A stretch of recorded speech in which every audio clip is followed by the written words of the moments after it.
E recebemos hoje aqui nos nossos estúdios, além do nosso comentarista Felipe Brida, uma surpresa, um convidado especial do Felipe, que inclusive eu vou deixar para o nosso comentarista apresentar. Boa noite, Felipe. Boa noite, Elaine. Boa noite, o público da Nova TV que acompanha o nosso programa semanal. Por causa de um evento que nós estamos fazendo aqui com o grupo de arte dramática do Senac Catanduva, nós convidamos o ator e pesquisador, professor Anselmo Vasconcelos, que vai vir aqui fazer um workshop especial com os alunos e trazer muita bagagem cultural para eles, novas experiências, provocações. E a gente trouxe aqui ele no nosso quadro para fazer rápidos comentários sobre a carreira e sobre o trabalho que ele vai desenvolver aqui. Boa noite, Anselmo. Boa noite, Felipe. Boa noite a todos. Sempre que eu estou nessa situação assim de ter que falar sobre o que eu faço, o que eu fiz e o que eu vou fazer, eu deixo que a minha mente divague e ela sozinha encontre algum aspecto que possa ser interessante para vocês que estão na curiosidade. Eu me lembrei agora de um fato muito interessante que aconteceu quando eu tentei jogar futebol. Então, eu conquistei a posição de goleiro do Fluminense, que é um clube importante no Rio de Janeiro, e cheguei até a galgar o chamado Infanto Juvenil do Fluminense. E devido à minha altura, eu tenho quase 1,90 m, a minha elasticidade da idade da época, eu era um excelente goleiro. E aí faltava muito pouco para eu ir para o aspirante, que é o passo para chegar ao profissional. Eu cheguei a jogar, inclusive, no Maracanã, numa preliminar que tinha há muitos anos atrás. E aí, quando chegou a hora dele escolher entre 3 goleiros que jogavam no Infanto Juvenil para ser o goleiro aspirante e, consequentemente, galgar o degrau profissional, eu não fui escolhido. Algum motivo especial, Anselmo? Exatamente. E aí eu cheguei para o técnico e falei assim, vem cá, no último campeonato eu ajudei o time a ser campeão defendendo um pênalti, que é uma das coisas mais difíceis para um goleiro fazer. Por que você não está me escolhendo? Ele falou, Anselmo, é o seguinte, preste atenção no que eu vou lhe dizer, porque talvez isso mude sua vida. Você é excelente goleiro, você tem elasticidade, você tem altura, você tem disciplina, mas você tem um problema. Você faz muito cinema. Como é que é? Você faz muito cinema, por exemplo, o cara chuta a bola para você, você pode pegar ela facilmente e devolver, você pula, faz uma ponte. Você pode bater a bola em direção ao tiro de meta, você vai lá, bate a chuteira, olha, respira. Isso é cinema, você é um artista, você tem que ser ator. Isso, eu jamais tinha pensado sobre isso, não era esse o meu objetivo, não era essa a minha vocação. E, na verdade, foi isso que eu fui entendendo. O cinema é exatamente isso, né? O cinema é uma exibição plástica, um pensamento plástico a respeito de um comportamento. Então, um goleiro agarrar uma bola fácil, para o cinema não quer dizer nada, né? Mas se ele pula, se ele faz uma pirueta, né? Aquilo fica cinematográfico. Jogo, né? Daí, corporal, né? aí passa a ser um adjetivo, né? Então, isso foi o que Foi determinou. o que mudou aí, a sua direção profissional. Bom, em época de Copa, você falou que jogou no Maracanã, que vai ser palco da final. Acredito que nessa Copa a gente vai ver muitos goleiros fazendo e cinema. Muitos atores aí também fazendo cinema em campo. Isso. Mas fala um pouquinho pra gente de Catanduva, do curso aqui do técnico de arte dramática, que você vai dar esse workshop. Então, o Felipe, ele como um pesquisador, um crítico de cinema, um estudioso de cinema, eu acho que ele prestou atenção em algumas características minhas que poderiam ser relevantes para o pessoal que está aqui trabalhando. Eu estava falando para o Felipe que eu acho que essa profissão é uma espécie de corrida de revezamento. Você tem que pegar o bastão de alguém e passar o bastão para outra pessoa que está na sua frente, que é exatamente isso que eu vim fazer aqui. Trazer um pouco do que eu já pesquisei, do que eu já entendi, do que eu já acumulei em 40 anos dessa missão, porque isso não é uma profissão, isso é uma missão, né? Eu acho até que a gente não escolhe, a gente é escolhido. Tamanha dificuldade que é, né? Depende de sorte, depende do tempo histórico que você vive, depende do seu grau de comprometimento da coisa, depende também de uma biologia cultural que você desenvolve ou não. Então, eu conheço atores fabulosos que não tiveram grande sorte na sua carreira e não fizeram nada que pudesse se sustentar ao longo da existência e tiveram que fazer outras coisas, né? Então, o que eu vim trazer para cá é um pouco de uma decantação, como eu gosto de falar, a respeito dessas águas turvas, né, que são os entendimentos sobre a profissão. O que é ser ator, na verdade? O que um ator faz? Como que um ator sobrevive? Com o que ele trabalha? Né? Então, alguém que... Eu queria ser médico, né? Eu estava falando isso para o Felipe, a minha vocação é a medicina, eu ainda quero ser médico. Houve um desvio no meio da minha vida e eu descobri a coisa, eu fui descoberto pela coisa da profissão. Mas, assim como o médico, o ator, ele lida com o quê? Ele lida com o ser humano. Então ele precisa entender profundamente que seja o ser humano. Eu acho que ele lida com um pouquinho a mais, né? Que é o sentimento do ser humano, que daí fica mais difícil ainda de entender, né? Mais ainda, não há nada mais complexo que o sentimento, né? O Jung, inclusive, fala que o sentimento é uma função valorativa. Ele serve para mostrar o quanto que uma coisa vale para você. Eu estava brincando com o teu relógio, eu vi como que ele é importante para você. Então você tem um sentimento com o seu relógio, apesar de ser um objeto decorativo. Então, o ator ele tem que entender isso, ele tem que ter uma capacidade uma universalidade que muitas vezes um curso técnico não proporciona.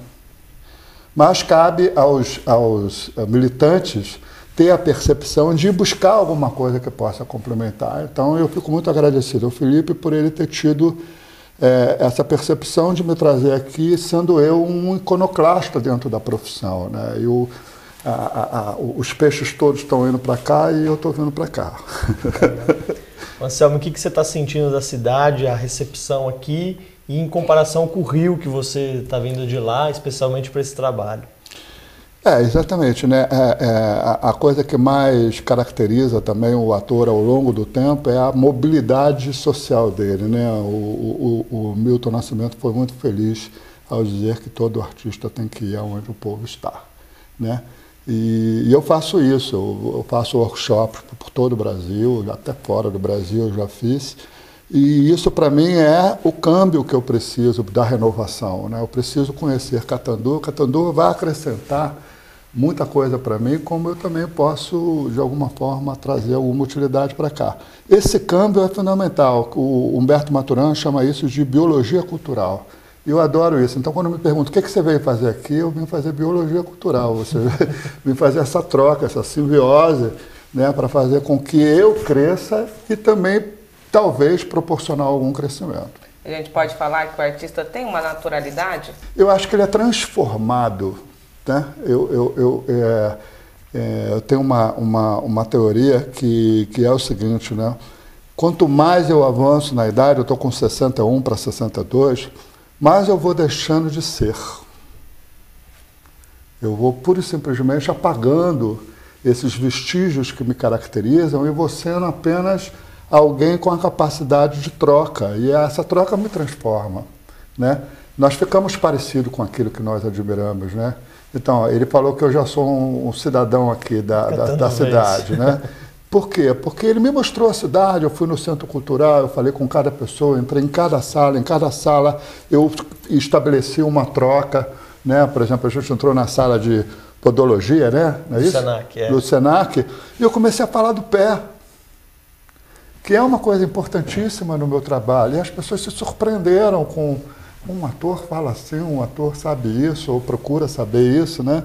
Então, quer dizer, não ser um especialista em nada, sobretudo em mim mesmo, não ser a minha grande perspectiva. Legal. Anselmo, você falou um pouquinho aí que seu sonho era ser médico. A gente sabe que nessa profissão de ator, dependendo do trabalho, um dia você é médico, no outro você é professor. Você já teve a oportunidade durante sua carreira de interpretar um médico? Sim, sim. Aliás, eu acho que é a coisa que eu mais faço, porque eu sou fascinado pela cura, né? Eu acho uma coisa linda você curar alguma coisa, né? E curar é uma palavra vasta, né? Até um vinho se cura, né? Até um objeto você cura, né?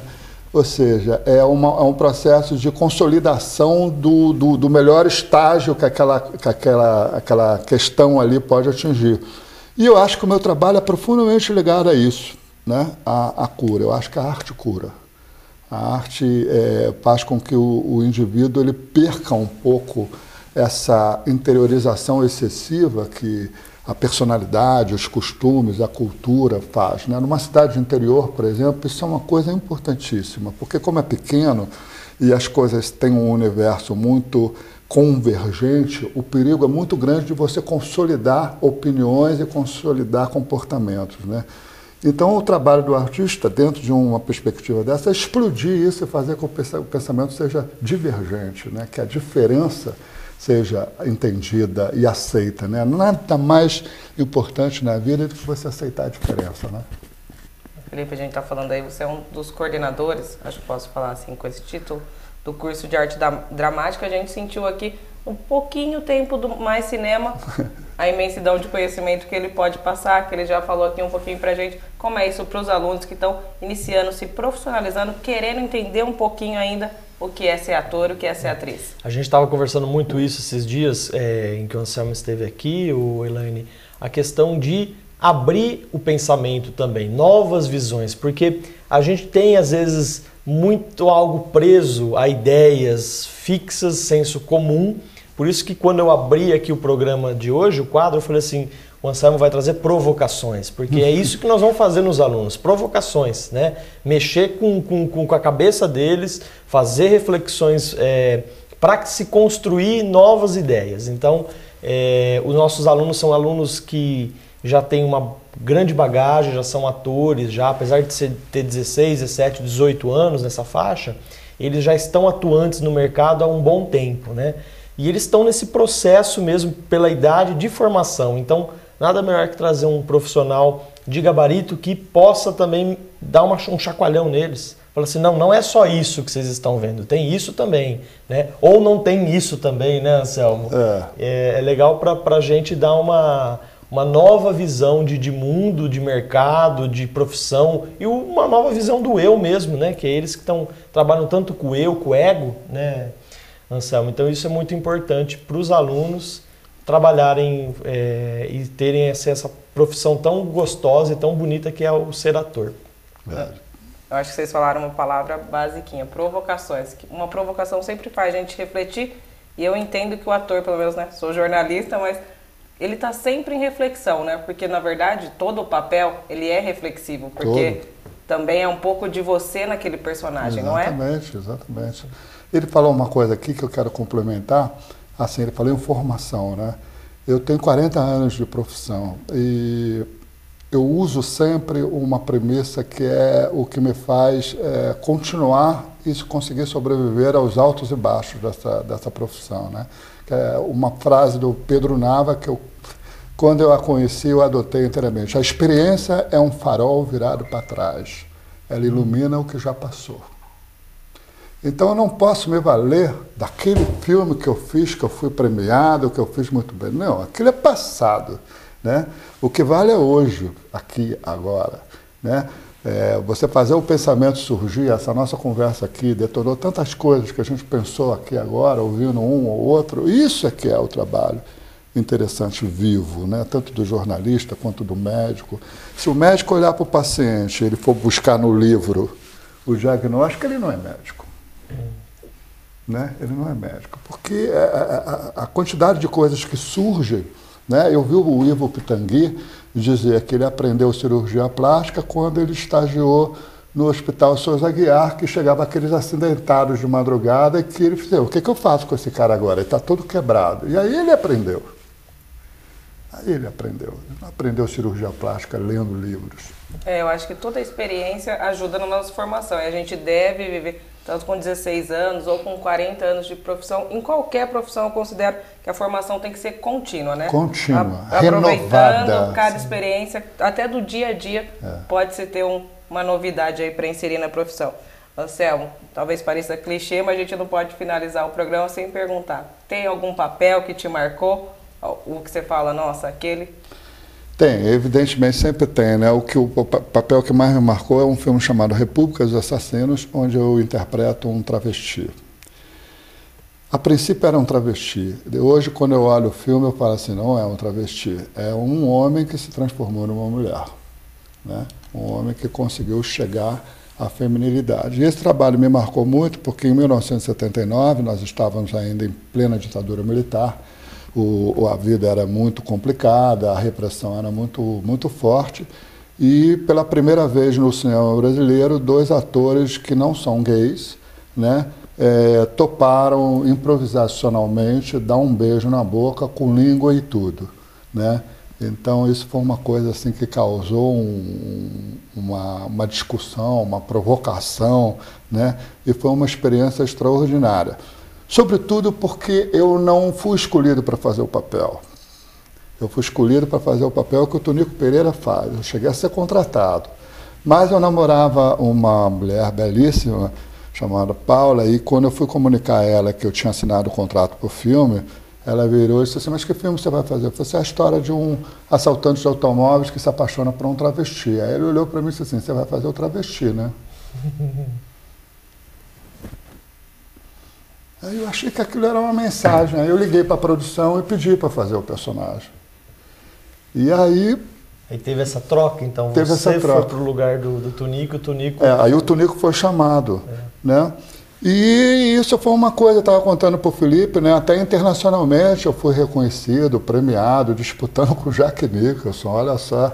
Né? Não que eu tenha vencido o Jack Nicholson, mas esse personagem era realmente um personagem extraordinário. Primeiro que escrito pelo Agnaldo Silva, que é um dos maiores escritores do mundo, não é do Brasil. Ele é um gênio. Então, um personagem com uma dimensão extraordinária. Segundo, ele conhecia esse universo. E o mais importante, eu não sabia nada sobre isso. Então, volto para finalizar a nossa conversa aqui. Nem sempre é a experiência, é o conteúdo, não, às vezes é só um desejo misterioso que te leva a realizar alguma coisa, que faz com que você descubra e modifique as coisas. Como Van Gogh, por exemplo, né, que sentou na sua cadeira dentro de um hospício e ele queria pintar à noite e ele não sabia mais como era a noite, porque ele estava preso ali já há algum tempo e ele desenhou uma noite imaginária e é o quadro mais famoso dele. Ele mudou a pintura naquele momento. Então eu acho que a vida tem esse lado extraordinário, que é o mistério, né? Que é você abrir uma porta e mudar de plano completamente. Foi o que aconteceu e me marcou até hoje. Não há onde eu vá que alguém não fale, mas aquele beijo, quando eu vou no Jô Soares, por exemplo, ele faz questão de mostrar o beijo, né? É muito bonito mesmo. Então fica aí a dica para todos os telespectadores conferir o beijo no filme República dos Assassinos, do Miguel Faria. Fica aí. Se hoje um beijo gay já é tabu na televisão, em 79, imagina em 79. O cinema gritava. Era uma coisa assim, eu ficava escondido assistindo, né? Deve ter sido uma experiência incrível mesmo. Incrível, incrível, incrível. Uma das coisas também muito interessantes, não sei nem se a gente tem tempo para falar isso aqui, mas o fato de eu fazer um personagem feminino e eu ser notoriamente um admirador, um louco por mulheres, no Rio de Janeiro, pelo menos todo mundo sabia disso, atraiu muito o olhar feminino. Porque a mulher via nesse ator um magnetismo diferente dessa coisa armada do homem, de ter que ser, né, todo, porra, mas aí como é que é, porra, tal, né? E aí, né, esse comportamento homofóbico, né? Então, ver um homem ser capaz de colocar, né, o seu lado feminino para fora, né, foi muito interessante, muito visível na época e até hoje, né? Mas é a questão da entrega também, né? Eu acho que ser ator é ter entrega. Todo dia. Totalmente. Para fazer bem um personagem. Anselmo, se a gente pudesse, a gente ficava aqui 1 hora conversando. O papo foi ótimo, eu agradeço muito sua presença. E agradeço mais ainda o Felipe, que a cada dia está trazendo novidades. Semana passada a gente teve o Festival de Anápolis aqui no quadro Mais Cinema. Agora um ator desse gabarito, só temos a agradecer. Obrigado, Elaine. Obrigado, Anselmo, pelo convite. E boa noite a todos. Boa noite, pessoal. E o Novo Jornal fica por aqui. Uma ótima noite e até amanhã.